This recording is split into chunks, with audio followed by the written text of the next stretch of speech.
Muy buenas noches, señor vicepresidente de la Academia Nacional de Medicina, doctor Raúl Morales Soto, señor coordinador, moderador del simposio sobre integridad y publicaciones científicas, académico honorario, doctor Alberto Perales, distinguidos integrantes de la mesa de honor, señores académicos, colegas y amigos.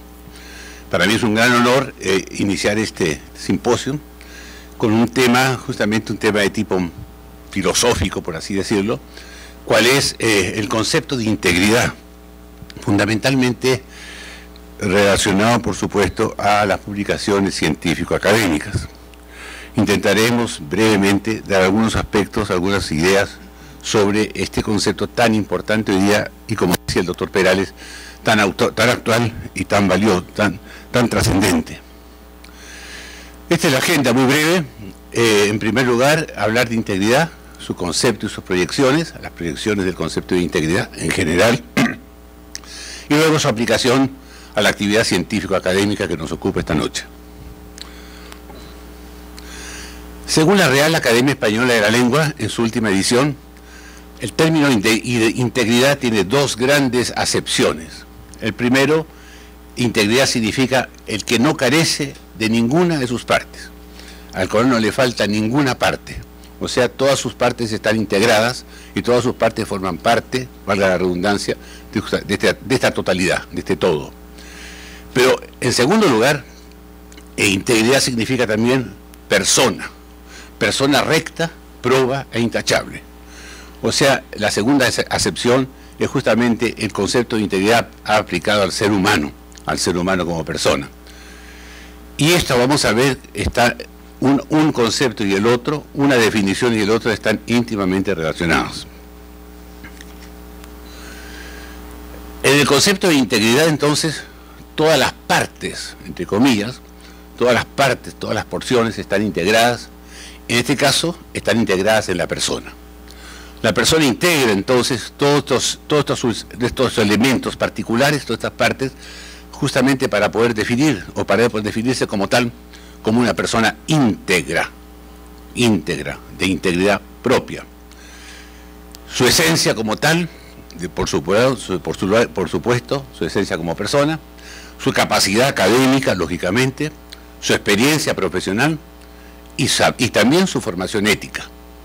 Todas estas partes se integran justamente, están integradas en la persona, en un conglomerado total, en una totalidad que es la que se expresa.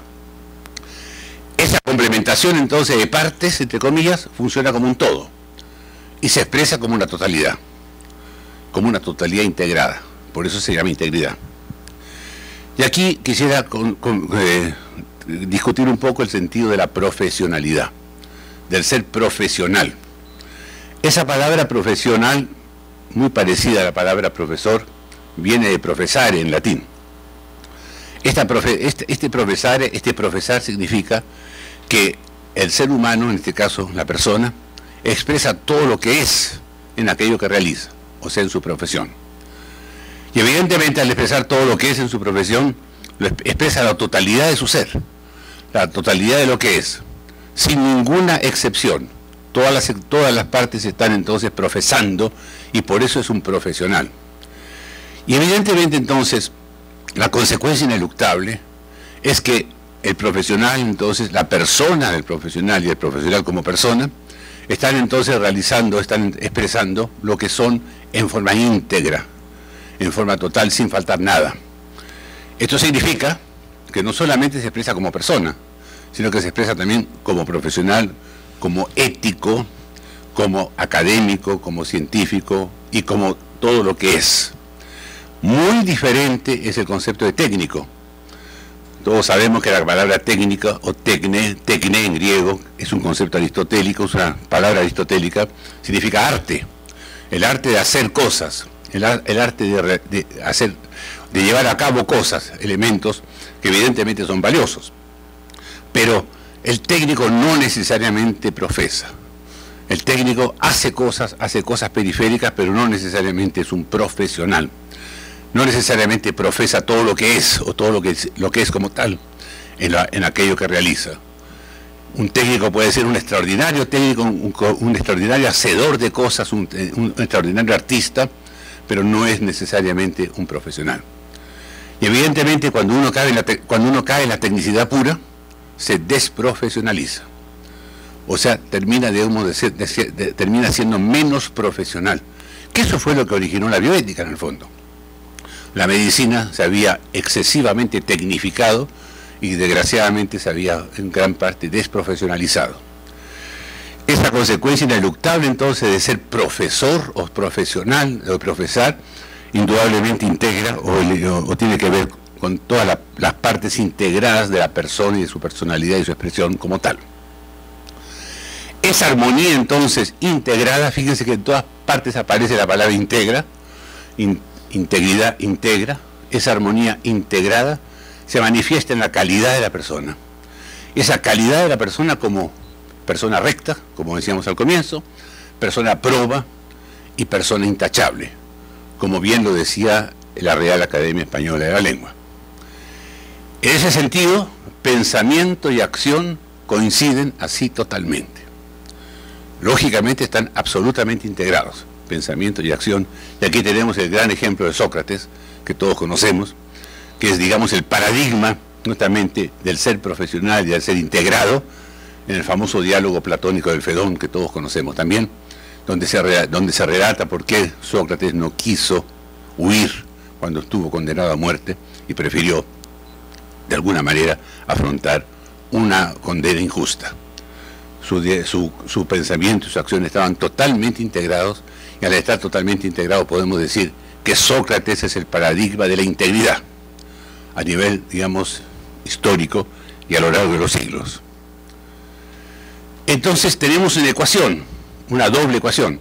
Integridad es igual a honestidad, y integridad y honestidad es igual a credibilidad. Esta ecuación es absolutamente fundamental.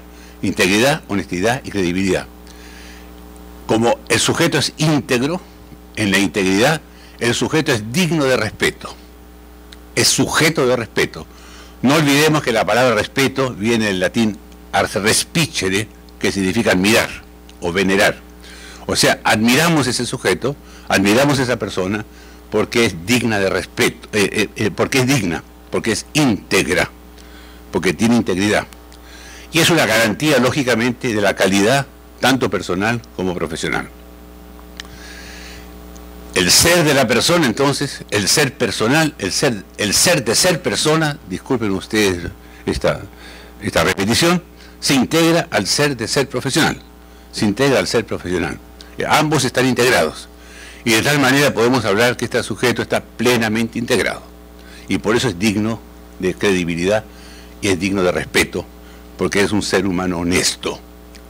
Todo comienza con la integridad, y al comenzar con la integridad, esto se manifiesta en el segundo momento o en forma inmediata en su ser honestidad y en su ser credibilidad. En la actividad científica que nos ocupa, todos sabemos lo que es la ciencia. La ciencia es una disciplina que tiene sus códigos, sus normas y sus reglas, muy precisos y claramente establecidos, los que han de ser universalmente respetados, indudablemente. La ciencia es también, igual que una persona, una totalidad integrada. O sea que también la ciencia es íntegra, o está integrada como totalidad, porque tiene entonces códigos, normas, reglas, etcétera, que integran entonces lo que es la actividad científica o la expresión científica. Por ello, lo que nos ocupa esta noche, y que van a tratar nuestros colegas, nuestros excelentes académicos de la mesa, por ello, la información publicada, cualquier información publicada, deberá ser rigurosamente exacta, y sobre todo fruto de un trabajo y un esfuerzo personales, por parte del autor. A eso se le denomina talento. El talento del autor justamente es fruto de ese esfuerzo y trabajo que se plasma en una publicación científica, o en un trabajo científico, o cualquier tipo de obra científica. El talento. Esa palabra talento, de talentum en latín, significa justamente eso. talentum significa esfuerzo dirigido, esfuerzo premiado, esfuerzo objetivo o esfuerzo objetivado. Ya Aristóteles, el gran Aristóteles, al cual tanto admiramos, el profesor Perales y yo hemos hablado mucho de Aristóteles en su momento, en su famosa Ética Nicómaco, o Ética Nicomaquea, decía: la creación humana es siempre laboriosa y se consigue solo con el talento, solo con el esfuerzo, siempre laboriosa y se consigue solo con el talento.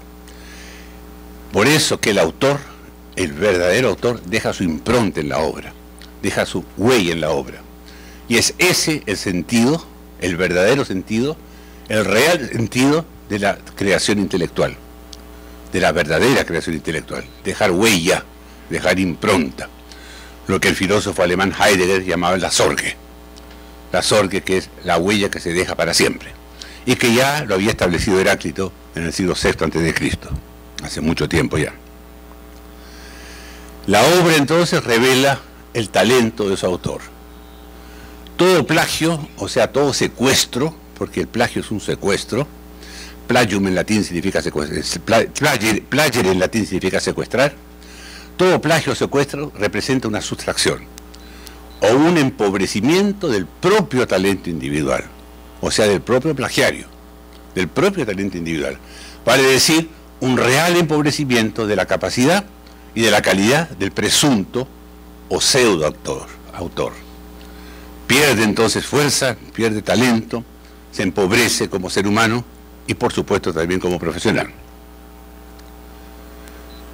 Entonces podemos concluir que la genuina creación enriquece el espíritu, mientras que el secuestro de creaciones ajenas constituye un real factor, como decíamos, de empobrecimiento tanto espiritual como personal. El único que se perjudica es el propio, llamado así plagiario, entre comillas.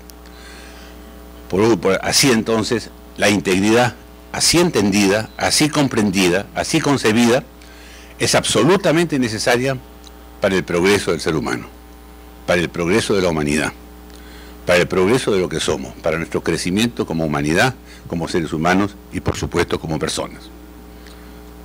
Muchas gracias.